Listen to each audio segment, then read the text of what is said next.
Some people think that there's a TED Talk formula. Give a talk on a round red rug, share a childhood story, divulge a personal secret, end with an inspiring call to action. No, that's not how to think of a TED Talk. In fact, if you overuse those devices, you're just going to come across as cliched or emotionally manipulative. But there is one thing that all great TED Talks have in common, and I would like to share that thing with you. Because over the past 12 years, I've had a ringside seat listening to many hundreds of amazing TED speakers like these. I've helped them prepare their talks for prime time and learn directly from them their secrets of what makes for a great talk. And even though these speakers and their topics all seem completely different, they actually do have one key common ingredient. And it's this.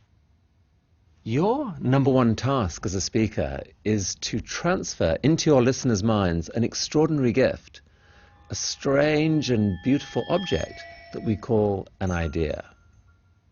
Let me show you what I mean. Here's Hayley. She is about to give a TED Talk, and frankly, she's terrified. Hayley Van Dyke.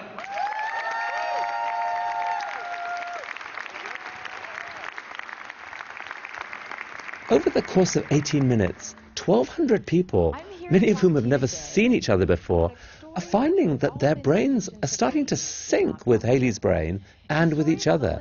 They're literally beginning to exhibit the same brainwave patterns. And I don't just mean that they're feeling the same emotions. There's something even more startling happening. Now let's take a look inside Hayley's brain for a moment. There are billions of interconnected neurons in an impossible tangle. But look, here, right here, a few million of them are linked to each other in a way which represents a single idea. And incredibly, this exact pattern is being recreated in real time inside the minds of everyone listening. That's right. In just a few minutes, a pattern involving millions of neurons is being teleported into 1,200 minds just by people listening to a voice and watching a face. But wait, what is an idea anyway? Well, you can think of it as a pattern of information that helps you understand and navigate the world. Ideas come in all shapes and sizes, from the complex and analytical to the simple and aesthetic. And here are just a few examples shared from the TED stage.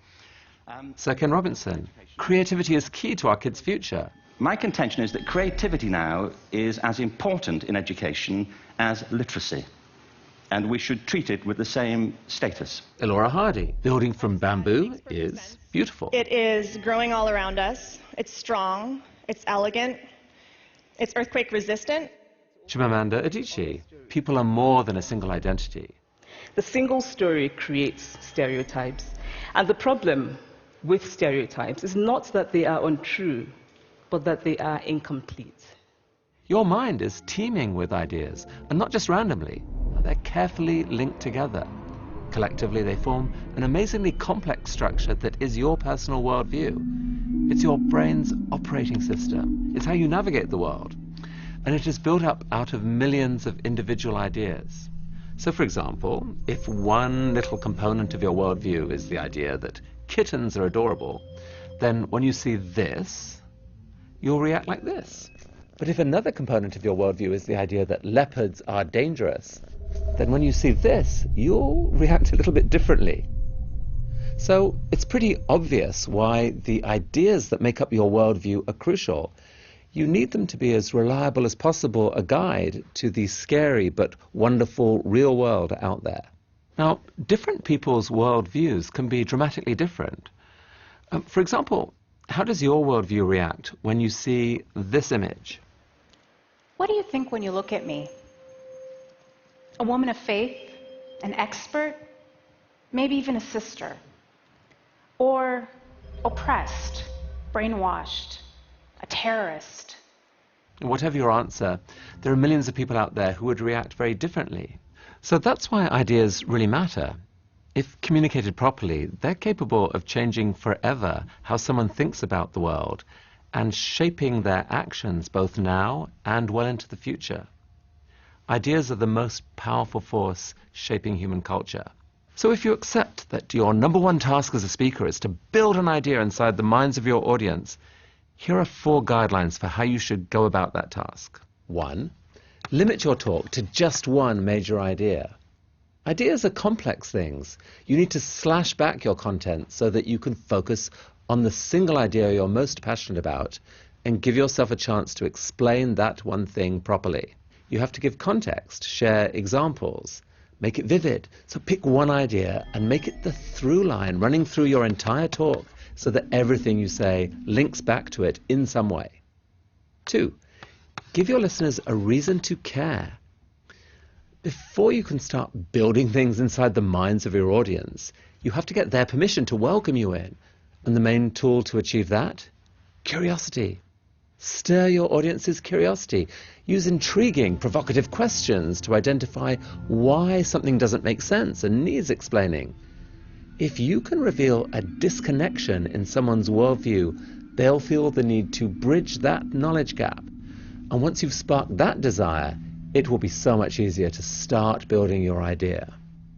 3, build your idea, piece by piece, out of concepts that your audience already understands. You use the power of language to weave together concepts that already exist in your listeners' minds. But not your language, their language. You start where they are. But speakers often forget that many of the terms and concepts they live with are completely unfamiliar to their audiences. Now, metaphors can play a crucial role in showing how the pieces fit together because they reveal the desired shape of the pattern based on an idea that the listener already understands. For example, when Jennifer Kahn wanted to explain the incredible new biotechnology called CRISPR, she said, "It's as if for the first time you had a word processor to edit DNA.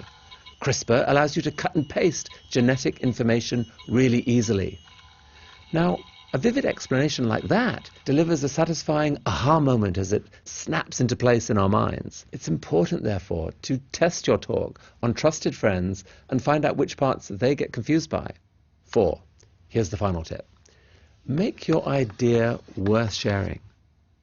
By that I mean ask yourself the question, who does this idea benefit?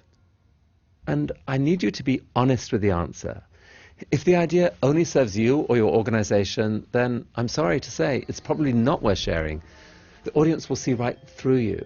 But if you believe that the idea has the potential to brighten up someone else's day, or change someone else's perspective for the better, or inspire someone to do something differently, then you have the core ingredient to a truly great talk, one that can be a gift to them and to all of us.